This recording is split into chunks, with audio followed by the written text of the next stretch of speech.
In Psalm 84, verse 3, the psalmist says, "My soul yearns and pines for the courts of the Lord. My heart and flesh cry out for the living God."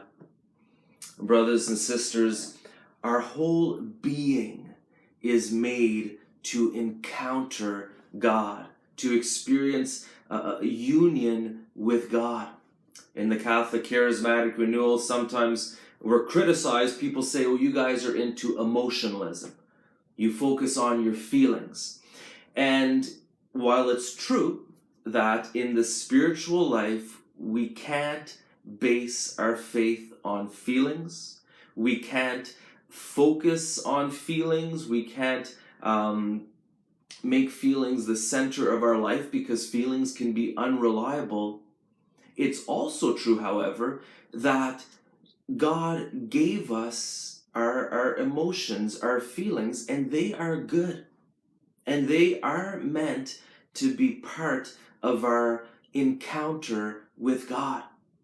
Now again, the psalmist says, "My heart and flesh cry out to God." And we know that the great masters of the spiritual life speak very much about encountering God, experiencing God, even with our senses. The spiritual writers talk about times of consolation. They talk about sweetness in prayer. They speak about receiving light from the Lord, enlightenment, or the Lord touching us, or the Lord speaking a word that just lifts us up, that gives us joy, peace, and love.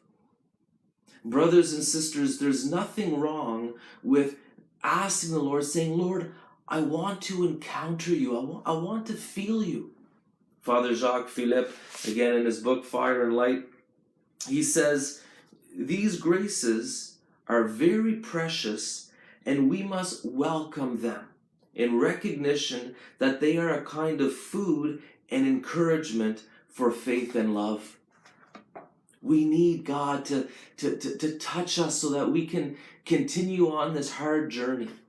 And so again, let's not base our faith on feelings. Feelings can be unreliable. Let's not focus on feelings, but let's welcome the wonderful graces and gifts that God gives us so that we can continue on this wonderful journey with the Lord.